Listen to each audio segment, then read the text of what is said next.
جو بھی مستقر اور مستودع ہے۔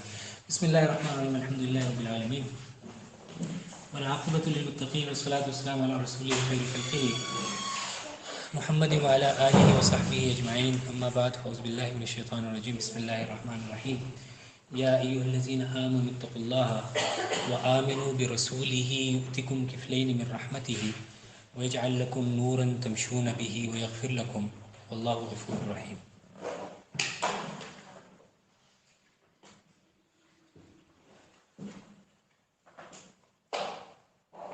وقال رسول اللہ صلی اللہ علیہ وسلم الحیاء شعبۃ من الایمان او کما قال علیہ الصلوۃ والسلام۔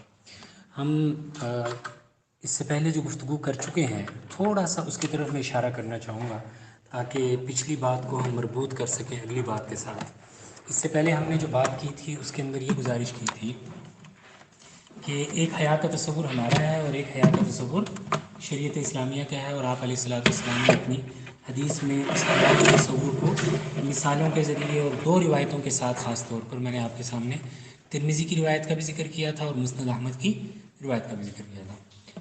اس کے ذریعے آپ علیہ الصلوۃ والسلام نے مجھے اور آپ کو حیا کی جو تعریف ہے یا حیا کی جو تفصیلات ہیں ان کو واضح کیا تھا آپ علیہ السلام نے اپنی حدیث کے ذریعے۔ آج ہم جو گفتگو کرنا چاہ رہے ہیں وہ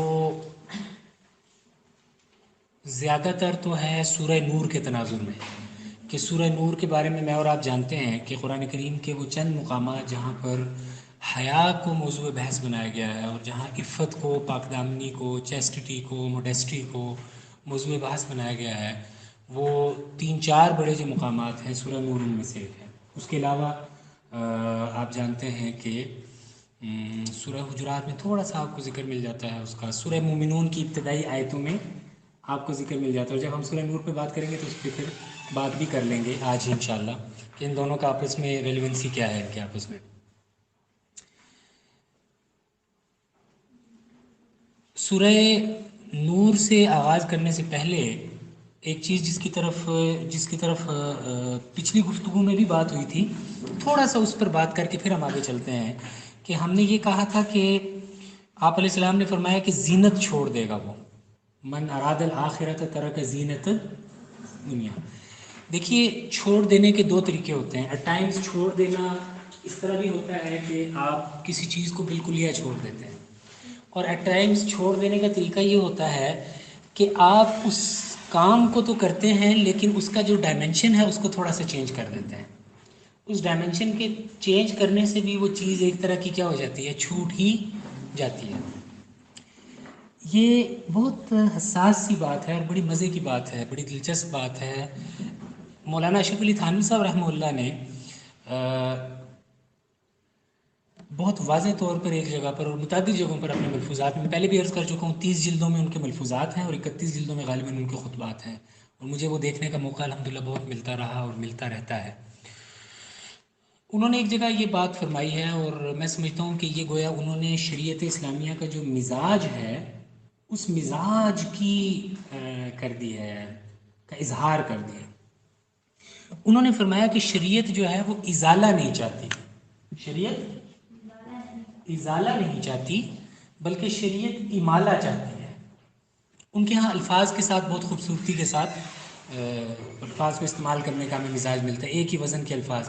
مثلاً وہ چونکہ ایک پراپر اسپریچول اسکول تھا جس کو وہ فالو کرتے تھے، چشتی تھے، تو ان کے ہاں لوگ اپنے حالات لکھ کے بھیجتے تھے، جیسے صحابہ کرام اپنے حالات بتاتے تھے آپ صلی اللہ علیہ وسلم کو۔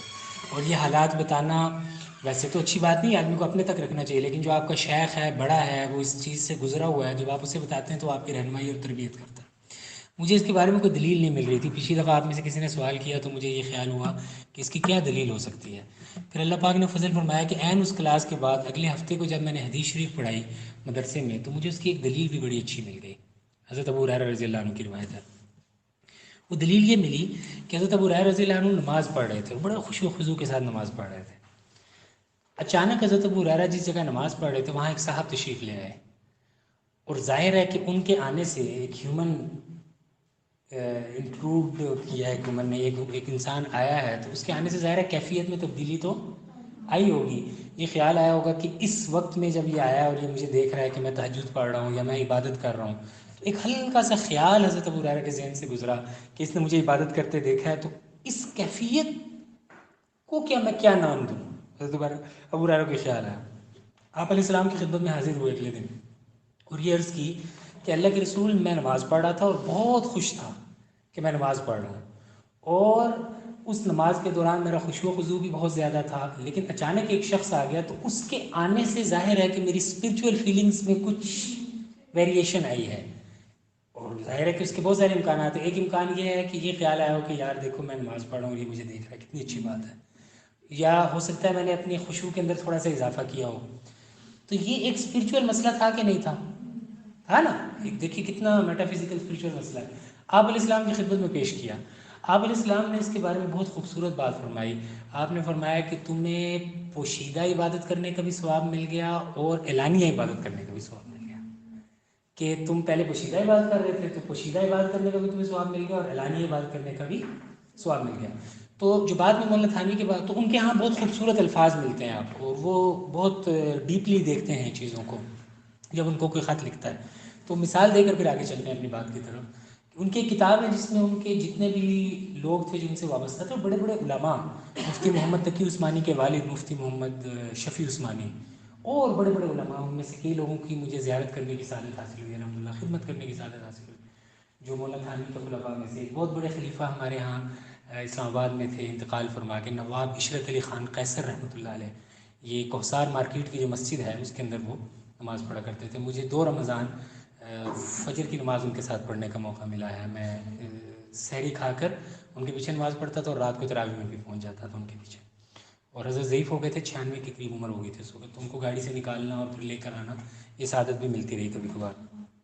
تو مولانا تھانوی کے جو متوسلین تھے وہ ان کو خطوط لکھتے تھے، اور یہ چلتا ہے اسپرچول آرڈر میں، یہ ہوتا ہے خط لکھنے کا طریقہ یہ ہوتا ہے کہ آپ نے یہ تحریر لکھی، آپ کی کیفیت چل رہی ہے، اور آپ نے دونوں طرف سے مارجنز چھوڑنے ہیں، اس طرف سے بھی اور اس طرف سے بھی پیپر کے، تاکہ شیخ جس بات کے بارے میں کچھ کرنا چاہتا ہے، اور میں اس پروسیس سے خود گزرا ہوں، میں نے اپنے شیخ کو بہت سے خطوط لکھے ہیں میرے پاس محفوظ ہیں، تو آپ وہ مارجن چھوڑتے ہیں، شیخ کو جس لائن کے بارے میں آپ کو وضاحت کرنی ہوتی ہے اس لائن کے آگے لائن کھینچ کے ادھر لائن کھینچ کے جواب دے دیتا ہے، ادھر لائن کھینچ کے جواب دے دیتا ہے۔ تو مولانا تھانوی کے جو خطوط ہیں یہ چھپ گئے ہیں تربیت السالک کے نام سے، سارے دنیا بھر کے خلفاء جو تھے ان کے وہ لکھتے رہتے تھے۔ اس سے ایک بات آپ کو سمجھانا چاہتا ہوں کہ ان کے ہاں چیزوں کو کس طرح دیکھا جاتا تھا۔ ان کے ایک مرید نے خط لکھا اور اپنی بیماری کی اطلاع کی، لوگ بیماری کی بھی اطلاع کرتے تھے، اپنے خانگی مشورے بھی کرتے تھے، اپنی تربیت کی باتیں بھی کرتے تھے، جس میں غصہ ہے وہ غصے کا بتاتا تھا۔ اس نے کہا کہ میں پچھلے چند دنوں سے بیمار ہوں، اور بیمار ہونے کی وجہ سے میری کیفیت بڑی خراب رہی اور سارے معاملات گڑبڑ ہو گئے۔ کیا ہو گئے؟ تو اس نے جو یہ اسٹائل کا لکھنے کا، اس نے یہاں لکھا ہوگا سارے معاملات گڑبڑ ہو گئے۔ مولانا تھانوی نے جب اس کو جواب دیا تو ادھر لائن کھینچی اور لکھا بلکہ بڑھ چڑھ گئے، بلکہ بڑھ چڑھ گئے۔ حدیث کی طرف اشارہ ہے کہ مومن بندہ جب صحت کے زمانے میں کوئی خیر کا کام کر رہا ہوتا ہے، تو جب اس پر کوئی بیماری نازل ہو جائے جس کی وجہ سے، یا کوئی ایسی عذر لاحق ہو جائے جس کی وجہ سے وہ اپنی صحت کے نیک اعمال نہ کر پائے، تو اسے اس زمانے میں اپنی نیکی کے زمانے کے اجر کے برابر ملتا ہے۔ تو مولانا تھانوی نے کیا فرمایا کہ آپ کے معاملات گڑبڑ نہیں ہوئے بلکہ بڑھ چڑھ کیسے گئے؟ ایک تو جو آپ کر رہے تھے اس کا اجر تو ملا ہی ملا، اور بیماری کا تو الگ سے اجر نہیں ہوتا، تو گویا بڑھ چڑھ گئے کہ نہیں گئے؟ تو مولانا تھانوی کے یہاں یہ چلتا تھا۔ تو مولانا تھانوی یہ فرماتے ہیں کہ شریعت ازالہ نہیں چاہتی، شریعت امالہ چاہتی ہے۔ اسے ذرا سمجھنے کی کوشش کیجئے۔ کسی شخص کے اندر جو خوبیاں ہیں، کسی شخص کے اندر جو ان بلڈ کوالٹیز ہیں، جو فطری صلاحیتیں ہیں، شریعت ان فطری صلاحیتوں کو کرش نہیں کرتی، ان کو ڈائمنشن دیتی ہے۔ دیکھیے خالد ابن ولید رضی اللہ عنہ کو آپ علیہ السلام نے یہ نہیں فرمایا 7 ہجری میں جب وہ مسلمان ہوئے کہ خالد تم نے بڑے خون بہا لیا ہے، اب تسبیح پکڑو، وہ مسجد نبوی کا کونا ہے وہاں بیٹھو اور جا کے اللہ اللہ کرو جب تک تم مر نہیں جاتے۔ نہیں، ڈائمنشن چینج کر دیا، ازالہ ہوا ہے، ازالہ ہوا ان کی بریوری کا نہیں، دوبارہ تلوار پکڑا دی گئی اور کہا کہ پہلے تم اس طرف سے تلوار چلاتے تھے، اب اس طرف سے تلوار چلاؤ۔ عثمان ابن عفان شاید اسلام قبول کرنے سے پہلے بھی جنرس ہوں گے، اور یقیناً ہوں گے، یہ جنراسٹی کو اسلام کے آنے سے نہیں آئی ہوگی، فطری طور پر جنرس ہوں گے، لیکن جب اسلام قبول کیا تو آپ علیہ السلام نے یہ نہیں کہا کہ اب تم نے اپنا پیسہ نہیں خرچ کرنا، لہٰذا اب تم جو ہے نا پیسے بچاؤ اور تم انویسٹمنٹ کرو، میری بیٹی بھی تمہارے گھر میں ہے چونکہ لہٰذا پیسے خرچ کرنے کی ضرورت نہیں ہے، میرے نواسوں کے لیے جائیداد بناؤ، نہیں، آپ علیہ السلام نے اسی صلاحیت کو کیا کر دیا، ڈائمنشن دے دی کہ پہلے تم خرچ کرتے تھے لیکن اب کیا کرو، الا ابتغاء وجہ ربہ الاعلیٰ، اب اسے لوگوں کے لیے خرچ کرو۔ تو جو انسان کا فطری مزاج ہے، جو انسان کی صلاحیت ہے، شریعت اس صلاحیت کو کرش اور مسخ نہیں کرتی، یہ بات سمجھنے کی ہے۔ کیا انسان یہ پسند نہیں کرتا کہ وہ خوبصورت نظر آئے؟ پسند کرتا ہے۔ کیا انسان یہ پسند نہیں کرتا کہ وہ اس کے کپڑے اچھے ہوں؟ کیا انسان یہ پسند نہیں کرتا کہ اس کی جسم کے ظاہری اعضاء کے اندر نفاست ہو، طہارت ہو، خوبصورتی ہو، ایک وقار ہو، ایک اس کے اندر بیلنس ہو؟ پسند کرتا ہے۔ تو آپ علیہ السلام نے ایک موقع پر حدیث میں فرمایا، اور وہ حدیث میں عرض کر کے پھر قرآن کی آیت پر آتا ہوں۔ آپ علیہ السلام نے ایک موقع پر فرمایا جس کے دل کے اندر ایک رائے ہی کے دانے کے برابر بھی تکبر ہوگا وہ جنت میں داخل۔ ایک صحابی کو بہت تشویش ہوئی، اور وجہ یہ تھی کہ وہ شاید ان صحابہ میں سے تھے جن کا اسٹیٹک سینس بہت زیادہ تھا۔ انہوں نے کہا یا رسول اللہ ان الرجل يحب ان يكون ثوبه حسنا ونعله حسنا، اسے خواتین پر بالکل اپلائی کیا جا سکتا ہے۔ اے اللہ کے رسول، ایک آدمی یہ پسند کرتا ہے کہ اس کے کپڑے بھی خوبصورت ہوں اور اس کی جوتی بھی خوبصورت ہو۔ آپ علیہ السلام نے فرمایا ہاں بالکل پسند کرتا ہے۔ ان کو یہ سمجھ میں آئی کہ آپ علیہ السلام یہ فرمایا کہ جس کے دل کے اندر رائی کے دانے کے برابر بھی تکبر ہوگا وہ جنت میں داخل نہیں ہوگا، تو ان کو یہ لگا کہ کہیں یہ اچھے کپڑے پہننا، کاٹن کے کپڑے پہننا، برانڈڈ کپڑے پہننا، اور اچھا جوتا پہننا، برانڈڈ جوتا پہننا، ایکسپینسو جوتا پہننا، یہ کہیں علامت تو نہیں ہے تکبر کی، کہ اس سے ذریعے ہمارے دوست آ کرتے ہیں کہ جب آدمی کاٹن کا کپڑا پہن لے تو پھر اس کے بعد تکبر کا کوئی اور سامان کرنے کی ضرورت نہیں ہوتی، آپ ویسے اتنے اکڑ جاتے ہیں کہ وہ کپڑے کی اکڑ خود بخود آپ نے کیا کر رہی ہوتی ہے، تکبر کا اظہار کروا رہی ہوتی ہے۔ لیکن یہ دیکھیے کتنی سینسٹیو ایشو ایک آیا نا، اسٹیٹک سینس والے آدمی کے لیے پرابلم ہے۔ آپ علیہ السلام نے اسپرچول کیفیت کو کیسے حل کیا؟ یہ تکبر اسپرچول چیز ہے نا، آپ کے اسپرٹ کے اندر ایشو ہے۔ تو انہوں نے کہا کہ آپ علیہ السلام نے فرمایا نہیں یہ تکبر نہیں ہے۔ آپ علیہ السلام نے دو علامتیں بتا دی تکبر کی۔ آپ نے فرمایا الکبر بطر الحق وغمط الناس، دیکھو تکبر دو چیزوں کا نام ہے، ایک حق بات کے خلاف اڑ جانا، حق بات کو قبول نہ کرنا۔ دیکھیے آپ جتنے بھی بڑے ہیں، جتنے بھی بڑے ہیں، فائنینشلی، مینٹلی، اسپرچولی، اکیڈیمکلی، جتنے بھی لیے ہو سکتے ہیں، سوشلی، آپ جتنے بھی بڑے ہیں اس بڑے ہونے کے باوجود اگر شریعت اسلامیہ کا کوئی حکم آ جاتا ہے تو اب کون بڑا ہے؟ اب اگر آپ اپنی رائے نہیں چھوڑ رہے اور اپنی رائے پر اصرار کر رہے ہیں تو آپ متکبر ہیں، متکبر ہیں۔ کیوں؟ یہ بات بڑی تھی یا آپ بڑے تھے؟ یہ بات بڑی تھی نا، آپ نے اس بات سے جب انکار کر دیا تو اب آپ یہ ثابت کرنا چاہتے ہیں کہ یہ بات چھوٹی ہے اور میں اس سے بڑا ہوں۔ تکبر تفاعل سے ہے، اور تفاعل ہوتا ہے تکلف کے ساتھ کوئی کام کرنا، آرٹیفیشیلٹی کے ساتھ کوئی کام کرنا۔ تم بڑے نہیں تھے شریعت کی بات سے، لیکن تم نے شریعت کی بات کو پس پشت ڈال کے، حق کو پس پشت ڈال کے اپنے آپ کو بتکلف بڑا ظاہر کیا۔ تو آپ نے پہلی علامت کیا بتائی؟ اچھے کپڑے، اچھے جوتے، جیولری، زیب و زینت، شرعی اور جائز حدود میں رہتے ہوئے، اسراف سے بچتے ہوئے، اور شریعت کے جتنے بھی احکامات ہیں ان کو ظاہر ہے کہ آپ اپنے بیک اینڈ پہ رکھیں۔ یہ کوئی بری چیز نہیں ہے، البتہ بری چیز کیا ہے؟ تکبر نام ہے دو چیزوں کا، ایک غمط الحق، بطر الحق، کہ آپ حق کے خلاف جم کے کھڑے ہو جائیں، اور دوسرا غمط الناس، کہ آپ لوگوں کو ہلکا سمجھنا شروع کر دیں۔ آپ نے اگر اچھے کپڑے پہن لیے ہیں، آپ کو اللہ نے بولنے کی صلاحیت دے دی، سوچنے کی صلاحیت دے دی، آپ کے پاس فائنینشیل سٹیبلٹی ہے، اللہ تعالیٰ نے ظاہری خد و خال میں آپ کو اگر نمایاں کر دیا ہے اور خوبصورت کر دیا ہے، تو اس کے ہونے میں کوئی برائی نہیں ہے، یہ خیر ہے اللہ کی طرف سے۔ والذی خلقکم ثم صورکم فاحسن صورکم، مال دیا ہے تو مال خیر ہے، وَإِنَّهُ لِحُبِّ الْخَيْرِ لَشَدِيدٌ، یہ سب خیر ہے.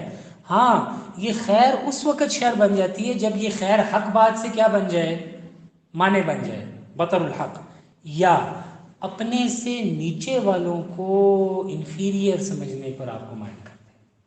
تو دونوں چیزوں کا تعلق رویوں کے ساتھ ہے.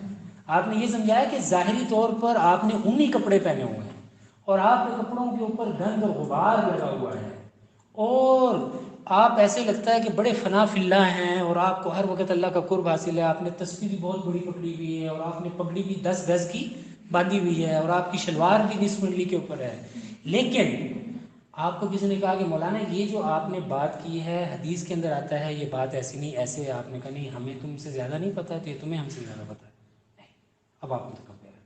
اب آپ کیا کر رہے ہیں، تکبر کر رہے ہیں. آپ اس حالت میں آپ کے ماتھے کے اوپر بہت بڑا نشان پڑا ہوا ہے، آپ کی تہجد کی نمازوں کی گواہیاں دے رہا ہے اب نشان، تو اس نشان کے بعد آپ کیا کر رہے ہیں، آپ کسی کو حل کر سکتے ہیں. یہ تکبر ہے. تو شریعت نے بتا دیا کہ یہ ظاہری زیب و زینت، یہ بات میں نے کیوں کی، کیونکہ اس حدیث کا آخری ٹکڑا کیا تھا کہ جو آخرت کا ارادہ کرتا ہے وہ دنیا کی زینت کو چھوڑ دیتا ہے. اب سوال یہ پیدا ہوتا ہے کہ دنیا کی زینت کو چھوڑ دینا اس کا ازالہ ضروری ہے یا امالہ ضروری ہے. تو یہ بات سمجھنے کی ہے کہ دنیا کی زینت چھوڑنے کا مطلب ازالہ نہیں ہے بلکہ امالہ ہے. زینت آپ پہلے بھی کرتے تھے، زینت اب آپ بعد میں بھی کریں، لیکن پچھلی زینت میں اور اس زینت میں فرق یہ ہونا چاہیے کہ پہلے آپ لوگوں کے لیے زینت کرتے تھے، اب آپ کس کے لیے زینت کر رہے ہیں، اللہ کے لیے کر رہے ہیں. اگرچہ آپ لوگوں کے لیے ہی کر رہے ہوں گے لیکن اس وجہ سے کہ اللہ کا حکم ہے کہ ان کے لیے زینت اختیار کرو. اچھا جی، یہ بات آپ نے کہاں سے لی، یہ ہم نے لی سورہ اعراف سے. 2 آیتیں ہیں وہاں پر بہت خوبصورت. ایک تو یہ ہے یا بنی آدم قد انزلنا علیکم لباسا یواری سوآتکم وریشا، اے بنی آدم ہم نے تم پر لباس اتارا ہے جو تمہارے ننگیز کو ڈھانپتا ہے، ایکسپوزڈ ایریاز کو ڈھانپتا ہے، وریشا اور تمہاری خوبصورتی کا باعث ہے. تو قرآن خود کیا کہہ رہا ہے کہ یہ جو لباس ہے یہ آپ کی کس چیز کا باعث ہے، خوبصورتی. لیکن یاد رکھنا اسی میں ہی نہ پڑ جانا، اسی میں ہی نہ پڑ جانا. فوراً کیا کہا، وَلِبَاسُ التَّقْوَىٰ ذَلِكَ خَيْرٌ، تقویٰ کا لباس جو ہے وہ کیا ہے، وہ بہتر ہے. تو اس لباس کو اختیار کرتے ہوئے ساتھ اگر کس کا تڑکا لگ جائے، تقوی کا تڑکا لگ جائے، تو یہ دیکھنے والے کو تو زیب و زینت لگ رہا ہے لیکن اللہ کے ہاں آپ کیا ہیں، متقی بن گئے. ایک پھر اللہ نے کیا بات فرمائی، امالہ، اپنی زینتوں کو ڈائمنشن دینا، ڈائریکشن دینا. یا بنی آدم خذوا زینتکم عند کل مسجد، اے آدم کی اولاد اپنی زینتوں کو کہاں لے کے جایا کرو، مسجد میں. یہ کیا ہے آیت مسجد کی طرف. ہم یہ کرتے ہیں یا نہیں کرتے، میں آپ کو ایک چھوٹا سا معمول، ایک چھوٹی سی بات اس کی سمجھا دیتا ہوں. ذرا مجھے اور آپ کو اپنے رویوں پر غور کرنے کی ضرورت ہے. اگر، اور یہ ہوا ہے اور میں اسے ہوتے دیکھتا ہوں اور مجھے افسوس ہوتا ہے، اور الحمدللہ کبھی خود ایسا کرنے کی کبھی خیال بھی نہیں آیا کہ ایسا کیا جائے. آپ نے بڑے اچھے کپڑے پہنے، تیاری بھی کر لی، آپ نے خوب زیب و زینت کر لی، اور آپ کے کپڑے بڑے مہنگے ہیں، برانڈڈ ہیں، ہو سکتا ہے کاٹن کے ہوں آپ کے کپڑے، اور ان کپڑوں کو پہننے کے بعد جب آپ گھر سے نکلنے لگے تو آپ کو یہ لگا کہ وہاں پہنچتے پہنچتے نماز جاتی رہے گی. اب یہ امتحان ہے آپ کا کہ آپ کی جو زینت ہے وہ کس کے لیے ہے. اگر آپ اس خیال سے نماز پڑھنے سے رک گئے کہ رکوع اور سجدہ کرنے کی وجہ سے جب میں اٹھوں گی یا اٹھوں گا تو اس پر کیا پڑ جائیں گے، نشانات پڑ جائیں گے، اور میں اس مجلس کے اندر جا رہی ہوں اور وہاں نشانات دیکھ کر لوگ کیا کہیں گے، تو اس کا مطلب یہ ہے کہ اب آپ کا یہ جو لباس ہے یہ تکبر کا لباس ہے، کیونکہ یہ کس کے درمیان میں حائل ہو گیا، حق کے درمیان میں. تو اس کا آسان طریقہ کیا ہے، خذوا زینتکم عند کل مسجد کو، کہ آپ جب کپڑے پہن رہے ہوں تو روزانہ کپڑے تو پہننے ہیں، روزانہ کپڑے بدلنے ہیں. اگر آپ یہ نیت کر لیں اور تھوڑا سا اہتمام اس سے شروع کر دیں، بڑی برکات ہے اس کی، میں آپ کو حقیقت عرض کر رہا ہوں، بہت برکات. یعنی آپ کو اللہ تعالیٰ کی طرف سے ایک اطمینان کی کیفیت نصیب ہونا شروع ہو جاتی ہے جب آپ اس کا اہتمام کرنا شروع کرتے ہیں. کہ آپ گھر سے نکلیں صبح آفس آنے کے لیے، تب تو آپ نے کیا کیا، بڑے اہتمام کے ساتھ پرفیوم لگائی، آپ نے بڑے اہتمام سے ڈیوڈرنٹ لگایا، آپ نے بڑے اہتمام سے صفائی ستھرائی کا انتظام کیا، اور جب آپ مسجد میں نماز پڑھنے کے لیے جا رہے ہیں تو آپ نے وہ کپڑے اتار دیے اور دوسرے کپڑے پہن لیے کہ اس کے اوپر کیا پڑ جائیں گے؟ نشانات پڑ جائیں گے. اس کا مطلب یہ ہے کہ آپ کا یہ جو کپڑا ہے یہ اصل میں حق کے درمیان میں حائل ہے. آپ نکلے گھر سے اور نکلتے ہوئے آپ نے ڈیوڈرنٹ لگایا اور جب آپ مسجد کے لیے نکل رہے تھے تو آپ نے ڈیوڈرنٹ نہیں لگایا. اس کا مطلب یہ ہے کہ خذوا زینتکم عند کل مسجد، ان کا مزاج ابھی نہیں بنا. تو شریعت یہ کہتی ہے کہ زینت تو اختیار کرو، لیکن زینت کس کے لیے اختیار کرو؟ اللہ کے لیے اختیار کرو. اب اللہ کے لیے زینت اختیار کرنے کا مطلب کیا ہے؟ آپ نے آج تک جو کریم لگائی ہے، آپ نے آج تک جو کولڈ کریم لگائی ہے سردیوں میں، یا آپ نے کوئی اور کریم لگائی ہے گرمیوں میں، کسی کی سکن کے اوپر آئل بہت ہے اس میں لگائی، اور یہ خیال ہے کہ اس سے یہ آئلی سکن ٹھیک ہو جائے گی، یا سکن ڈرائی ہے تو آئلی ہو جائے گی. یہ ایک پرسپیکٹیو ہے دیکھنے کا اس زینت کا. لیکن اگر یہ خیال ہو کہ یہ میرا جسم میرے رب کی امانت ہے، میں اس کو اس لیے استعمال کر رہا ہوں یہ کر رہی ہوں، یا اس کی حفاظت اس لیے کر رہا ہوں یہ کر رہی ہوں کہ اللہ تعالیٰ کو مومن قوی زیادہ پسند ہے مومن ضعیف سے، اور یہ اللہ کی نعمت ہے، میں کسٹوڈین ہوں اس نعمت کا، اور مجھے اس نعمت کی کیا کرنی ہے؟ تو یہ زینت بھی کیا بن رہی ہے؟ عبادت بن رہی ہے. تو یہ جو اللہ کے رسول صلی اللہ علیہ وسلم نے وہ من ترک الآخرۃ ترک زینت الدنیا، اس کا ایک مطلب تو واقعی ہے کہ ترک زینت الدنیا، تھوڑا سا اس میں سے پومپ اینڈ شو میں سے نکل گیا ہے، لیکن وہ سارے وقت ممکن نہیں ہے. ایک طریقہ اس کا یہ ہے کہ جب بھی آدمی کر رہا ہو تو یہ سوچ کر کرے کہ اس لیے کر رہا ہوں کہ یہ بنیادی طور پر رب کا حکم ہے. والدین ہیں آپ کے، آپ کو ان کے سامنے جانا ہے. آپ پراگندہ حال جائیں تب بھی آپ جا سکتے ہیں، آپ بن سور کے جائیں تب بھی آپ جا سکتے ہیں. آپ بن سور کے اپنے والدین کے پاس جا رہے ہیں کہ ان کا دل خوش ہوگا اور وہ خوش ہوں گی میری اس ظاہری بننے سورنے سے، تو دیکھنے میں تو آپ والدین کی خوشنودی حاصل کر رہے ہیں، لیکن یہ حقیقت میں کس سے خوشنودی ہے؟ اللہ کی شان کی خوشنودی ہے. آپ جی 20 منٹ. تو یہ آپ علیہ السلام نے کیا فرمایا؟ من ترکل. تو ایک زینت کے اوپر میں یہ بات کرنا چاہ رہا تھا. پھر جب یہ بات ہو گئی ولا تسرفوا انه لا يحب المسلمين، پھر اللہ نے خود اس سے اگلی آیت میں کہا قل من حرم زینت اللہ التي اخرج لعباده. مجھے بتاؤ تو صحیح کہ کون ہے جس نے اللہ کی اتاری ہوئی زینتوں کو حرام کیا ہے اپنے بندوں کے؟ وہ طیبات من الرزق، اور یہ اچھے اچھے کھانے کس نے حرام کیے ہیں؟ کیوں؟ قل هي للذین آمنوا فی الدنیا خالصۃ یوم القیامہ، کہ یہ دنیا میں تو مشترک ہیں کافروں اور مسلمانوں کے لیے، اور آخرت کے اندر یہ کس کے لیے ہوں گے؟ مسلمانوں کے لیے. آپ نے سیب کھایا اور آپ کو یہ سیب یاد کرا دے آخرت کے سیب کا، تو یہ آپ کا سیب بھی کیا بن گیا؟ یہ بات بن گئی. آپ کو بہت اچھا کھانے کا موقع ملا اور آپ نے یہ کہا کہ یہ کھانا تو واقعی بہت اچھا تھا، لیکن جنت کا کھانا کتنا اچھا ہوگا اس کا، تو یہ کھانا آپ کو کہاں لے گیا؟ آخرت کی طرف. تو زینت کے حوالے سے مختصر ایک بات یہ کرنا چاہ رہا تھا کہ زینت کے اندر شریعت کا مطالبہ ازالے کا نہیں ہے بلکہ امالے کا. اب آئیے ہمارا جو اصل موضوع ہے زینت کے حوالے سے اور خاص طور پہ حیا اور نور کے حوالے سے، سورہ نور جو ہے وہ پوری کی پوری حیا کا جو ڈائمنشن ہے اس کو ڈسکس کرتی ہے، اور اس کے اندر نور جو اس کی سورہ نور کا پورا کرکس ہے وہ کیا ہے؟ آیت نور ہے. یعنی سورہ نور کا جو عروج ہے وہ کیا ہے؟ آیت نور. آپ کو بات کی تفہیم کے لیے عرض کرتا ہوں. آپ بازار میں جاتی ہیں اور آپ کو خریدنا ہے کوئی ہار خریدنا ہے، کوئی جولری خریدنی ہے، آپ نے کوئی پینڈنٹ خریدنا ہے، کوئی ہار خریدنا ہے، تو ایٹ ٹائمز اس پہ بہت جولز لگے ہوتے ہیں، لیکن اس کے اندر درمیان میں ایک بہت ہی خوبصورت لگا ہوا ہوتا ہے موتی، جو بنیادی طور پر اس پورے ہار کی کیا ہوتا ہے؟ جان ہوتا ہے. تو اس سورہ نور کے جتنے بھی مضامین ہیں وہ مضامین بیسیکلی ایسے ٹریول کر رہے ہیں ایسے، اور اصل چیز درمیان میں کیا ہے؟ آیت نور ہے. اس کا مختصر ذکر قرآن سے بھی آپ کو تھوڑی سی مناسبت کے لیے عرض کر رہا ہوں. قرآن کریم کی آیات کے اندر یا صورتوں کے اندر ایک بڑی خوبصورت بات ہے کہ بعض اوقات ایک صورت جو ہوتی ہے وہ اجمالی ہوتی ہے، اس میں 15-20 چیزیں اکٹھی ذکر کر دی جاتی ہیں قرآن کریم کی طرف سے، اور ان کو ذکر کرنے کے بعد قرآن کریم آگے چل پڑتا ہے اور ان کی تفصیل پر بات نہیں کرتا. لیکن عین اس صورت کے بعد ان ڈائمنشنز میں سے کسی ایک ڈائمنشن کو ود اٹس کتھ اینڈ کن کھولا جاتا ہے، میکرو اینڈ مائکرو لیول پر. سورہ نور اور سورہ مومنون اس کی ایک اچھی مثال ہے کہ سورہ مومنون کے اندر آپ نے دیکھا کہ 5-7 صفات ہیں نا، الذین هم فی صلاتہم خاشعون والذین هم عن اللغو معرضون والذین هم للزکاۃ فاعلون والذین هم لفروجہم حافظون الا علی ازواجہم وما ملکت ایمانہم فانہم غیر ملومین. ان ساروں کو ذکر کرنے کے بعد یہ جو 2 آیتیں تھیں والذین هم لفروجہم حافظون الا علی ازواجہم وما ملکت ایمانہم فانہم غیر ملومین، اگلی پوری کی پوری صورت اس کے اوپر فوکس کرتی ہے. تو یہ قرآن کا ایک خاص انداز ہوتا ہے کہ ایک صورت کے اندر اجمالی مضامین آ جاتے ہیں اور دوسری صورت کے اندر تفصیلی مضامین آ جاتے ہیں، بلکہ ان اجمالی مضامین میں سے ایک کو لے کر تفصیل سے بیان کیا جاتا ہے. آپ اگر اس کی انبیاء کے واقعات کے اعتبار سے دیکھنا چاہیں نا جی، تو آپ دیکھیے سورہ انبیاء اور سورہ یوسف.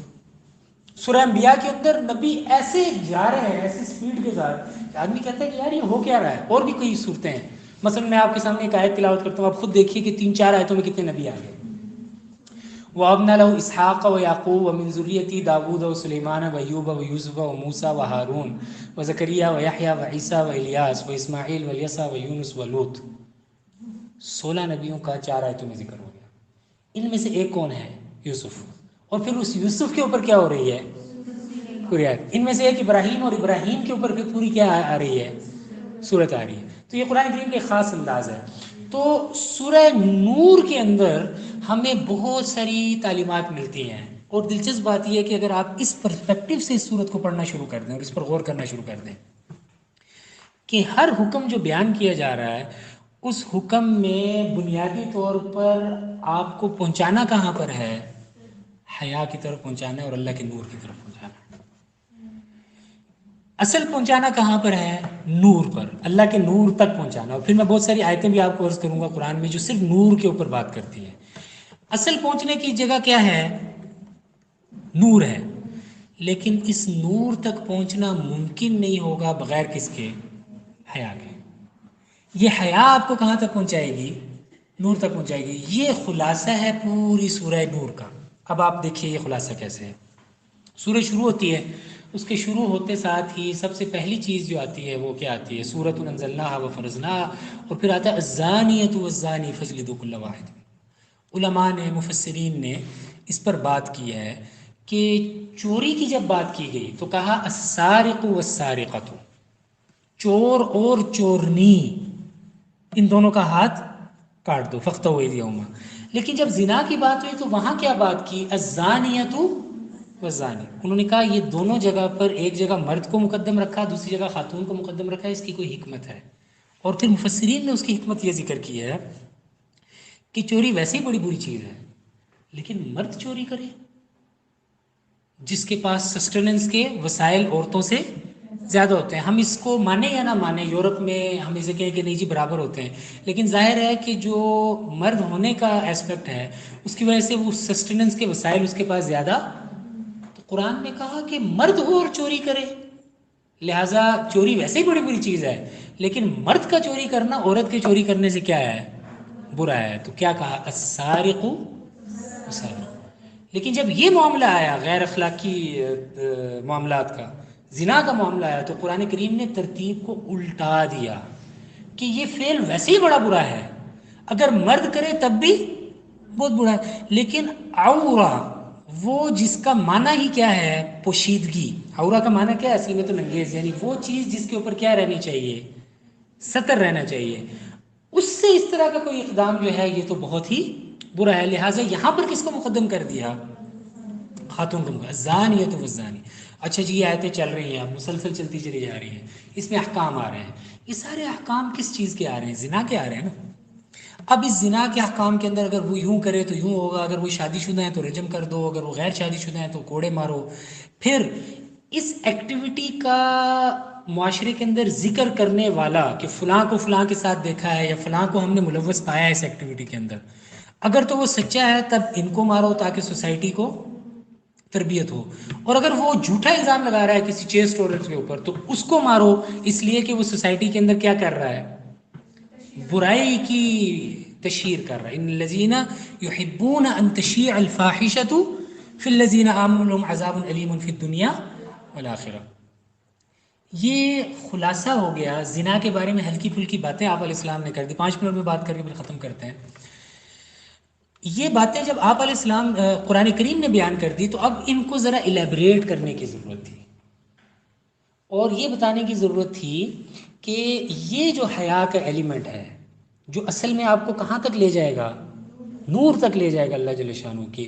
کیا یہ صرف اس زنا کی ایکٹیویٹی، یعنی جو میجر ایکٹیویٹی ہے زنا کی لا قدر اللہ، اس میں ملوث ہونے سے بچنے سے آئے گا، یا اس سے پہلے ہی بہت سارے سد ذریعہ ہیں جن سے آپ بچتے جائیں گے تو کیفیت آپ کے نور کی بنتی چلی جائے گی؟ یہ بات ہمیں حدیث نے سمجھائی۔ قرآن کریم نے اس کی طرف صرف ایک چھوٹے سے آیت کے ٹکڑے سے اشارہ کیا، اور وہ آیت سورہ بنی اسرائیل کی ہے، وَلَا تَقْرَبُوا الزِّنَا إِنَّهُ كَانَ فَاحِشَةً وَسَاءَ سَبِيلًا۔ دیکھو زنا کے قریب مت جانا، إِنَّهُ كَانَ فَاحِشَةً وَسَاءَ سَبِيلًا۔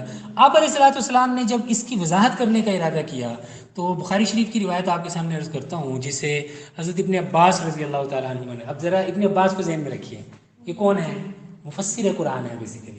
تو یہ قرآن کریم کی تفسیر کرنا چاہ رہے ہیں شاید اپنی اس حدیث کے ذریعے۔ آپ علیہ السلام، میں نے اپنے پی ایچ ڈی کے اندر ان کو بڑی تفصیل سے ذکر کیا ہے قرآن کریم والے فصل میں، کل ہی میں نے وہ اس کی پروف ریڈنگ کی ہے۔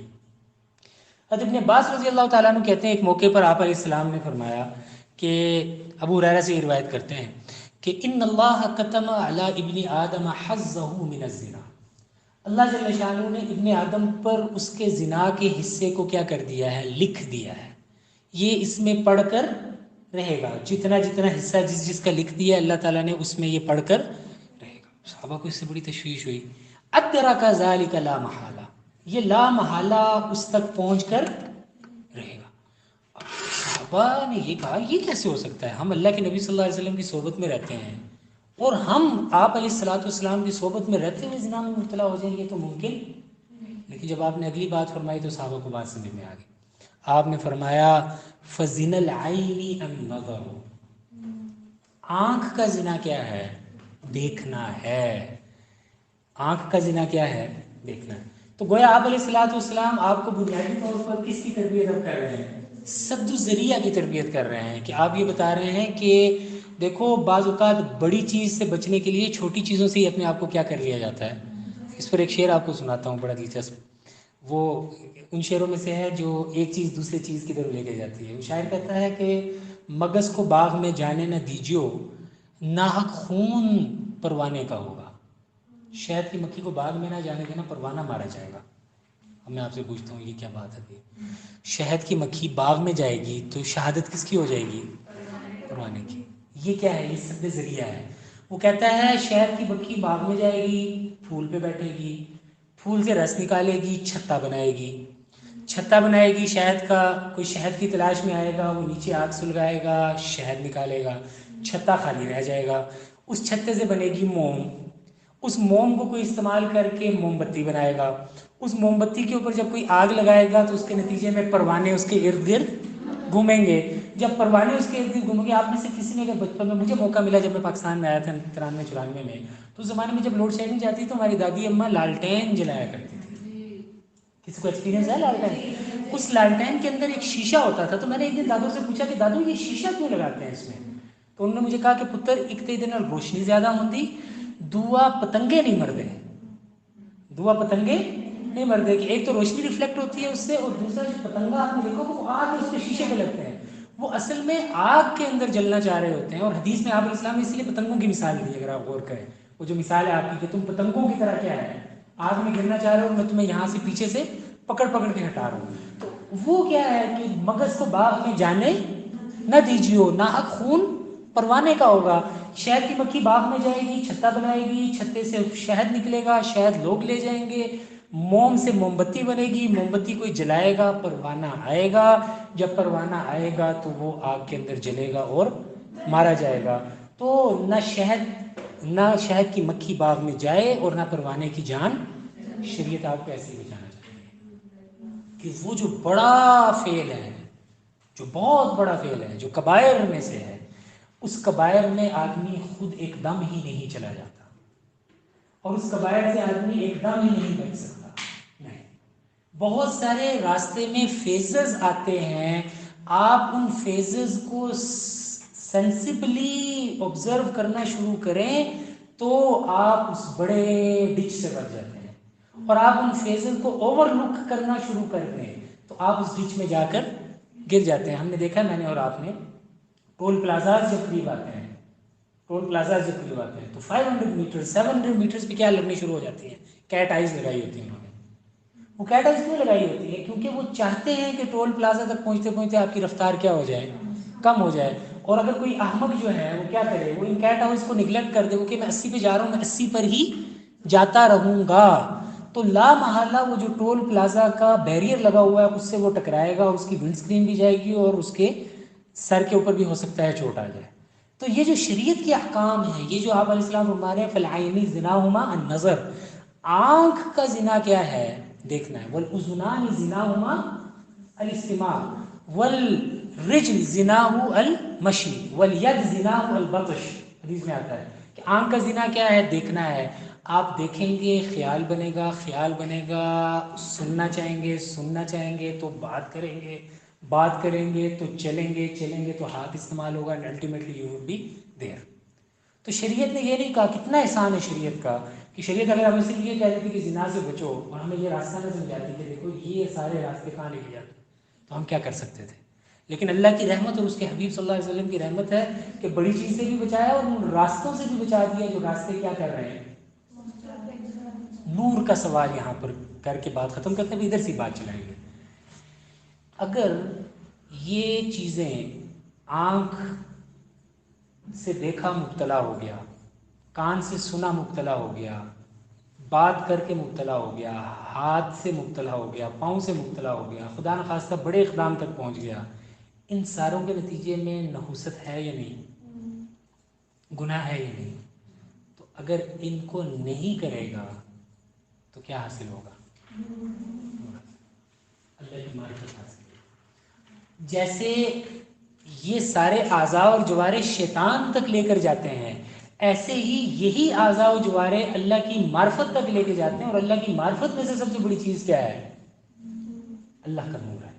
اللہ کا جب نور حاصل ہونا شروع ہو جاتا ہے، اور پھر ہم قرآن کی وہ آیتیں دیکھیں گے انشاءاللہ آئندہ دنوں میں جن میں نور کا لفظ ہے، بار بار نور آ رہا ہے، بار بار نور آ رہا ہے، بار بار تم یہ کرو گے نور ملے گا، یا ایھا الذین آمنوا اتقوا اللہ وآمنوا برسولہ یؤتکم کفلین من رحمتہ ویجعل لکم نورا تمشون بہ، تمہارے پاس اتنا نور ہو جائے گا کہ تم اس کے ساتھ چل رہے ہوگے، یعنی ایسے جیسے یہ نور تمہیں پروٹیکٹ کر رہا ہے اور تمہیں گائیڈ کر رہا ہے۔ آپ کی ٹارچ جلی ہوئی ہے آپ کے موبائل کی، آپ یہاں سے مغرب کے بعد ہاسٹل جانا چاہ رہے ہیں اور آپ اپنی ٹارچ سے کیا ہے راستہ دیکھتے چلے جا رہے ہیں، تو یہی اعضاء پوٹینشلی آپ کے نور میں اضافے کا ذریعہ بنتے ہیں، اور یہی اعضاء پوٹینشلی آپ کی ظلمت میں اضافے کا ذریعہ بنتے ہیں۔ آخر دعوانا الحمدللہ۔